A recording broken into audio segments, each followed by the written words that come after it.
Welcome to WatchMojo, and today we'll be discussing the horror villain origin of Daniel Robitaille, otherwise known as the Candyman. Candyman, Candyman, Candyman, Candyman. Candyman. We're going to be taking into account both the film adaptations of Candyman, as well as Clive Barker's source material, as we examine the tragic events that eventually led Robitaille down his path to becoming one of horror's darkest and most unique cult figures. The pain, I can assure you, will be exquisite. The earliest origins of Candyman are taken from the 5th volume of Clive Barker's Books of Blood, which were collections of his short stories.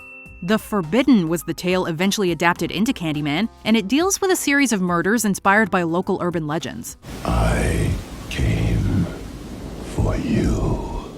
A student named Helen chooses to center her thesis on graffiti tied into the local Candyman legend, and it's not long before her investigation turns very real and very deadly. Be my victim. It's important to note here that only some of the iconography that's closely associated with Candyman appears in Barker's short story. The villain's hooked hand in connection with bees mutilating his face and chest cavity are there, but he's never given a name, specific race, or backstory.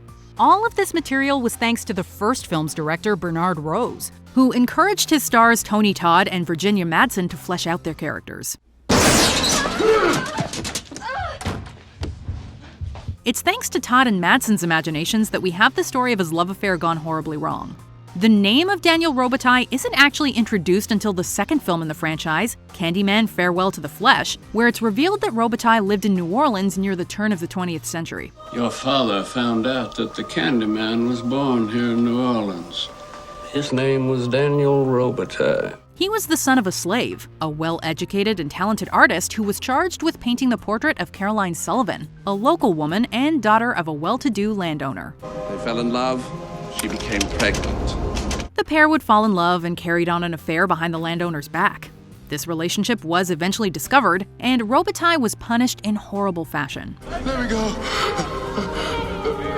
He was attacked and tortured by a group of locals, who hacked off his right hand and covered him in honey, leaving him to be stung by a large swarm of bees. He's left for dead, but swears vengeance from beyond the grave in a scene that's dramatized a little differently in both of the Candyman sequels. In Farewell to the Flesh and the direct-to-video entry Candyman: Day of the Dead, the mob mocks Robitaille with the name Candyman as he's tortured. In the second film, though, Robitaille utters Candyman before passing, embracing the name. Candyman. There are a number of remarkably consistent themes throughout the Candyman film series, however, all of which help add to the character's mythos and legacy. Barker describes Candyman as being a colorful creature, with bright yellow skin, blue lips, and red eyes. He possesses a sickly sweet smell, and is described as appearing jaundiced, but neither race nor ethnicity are ever brought in as a factor. Tony Todd's stately, almost seductive performance plays up Candyman's well-educated roots, while his infamous fall from grace reminds us of his racist treatment by those around him in late 1800s New Orleans. Now, do you see what was taken from me? The films all take place within poor, urban, or historically marginalized communities, most notably Candyman's setting of the real-life Cabrini Green housing project community in Chicago. This development became infamous for crime, violence, and gang activity, eventually earning a dubious reputation as one of the most dangerous places to live within the Chicago area. I hear you looking for Candyman, bitch. Meanwhile, the second film takes place in urban New Orleans, while Day of the Dead sets its story around Los Angeles and the Latino community. Candyman's power and behavior are almost vampiric in nature, only instead of surviving off blood, Todd's character seems to obsess over belief and submission. You doubted me, and yet you call my name. The Candyman is intent upon maintaining the urban myths that feed into his cult of personality. The third film even features a group of Candyman devotees who meet in secret and repeat his name 5 times into a mirror, which goes back to the urban legend of Bloody Mary, almost willingly giving themselves over to death. We are the faithful. You're responsible for bringing him to us. Todd brings into his performance a hypnotic presence, a la the most romantic of vampires, while also implying a measure of tragic loss that gives the character depth above many other slasher villains from the same era. Farewell to the Flesh even reveals that this forbidden love from Robitaille's past resulted in a child with Caroline. This creates a bloodline for the leads that will feature in both Candyman sequels, the Tarrant family and Caroline McKeever. My dignity, my destiny, my blood. The horrible racism that resulted in Robitaille's death could also be tied into how each film pins its murders upon these innocent protagonists, Helen, Caroline, and the Tarrants, a decision that could tie into themes of racial profiling among the African-American community. New Orleans PD was very cooperative. Seems your whole family was obsessed with the Candyman.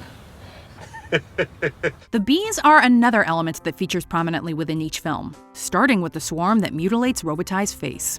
When he appears as the Candyman, these bees are now at his command, often appearing to his victims via Todd's mouth or hollowed-out chest cavity. Real baby bees were used to achieve these practical effect scenes in the franchise, with Tony Todd wearing a dental device to prevent him from accidentally swallowing any of the insects. This didn't stop the actor from reportedly being stung 23 times during the shoot, although Todd smartly negotiated a clause in his contract that earned him a $1,000 bonus for each bee sting.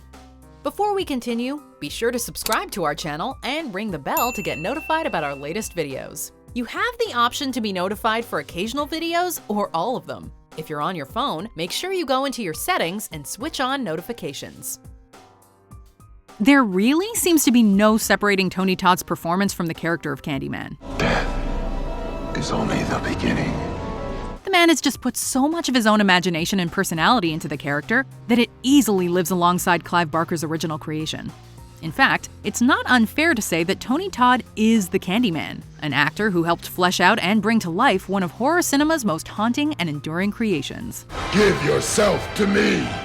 Check out this other recent clip from WatchMojo, and be sure to subscribe and ring the bell to be notified about our latest videos.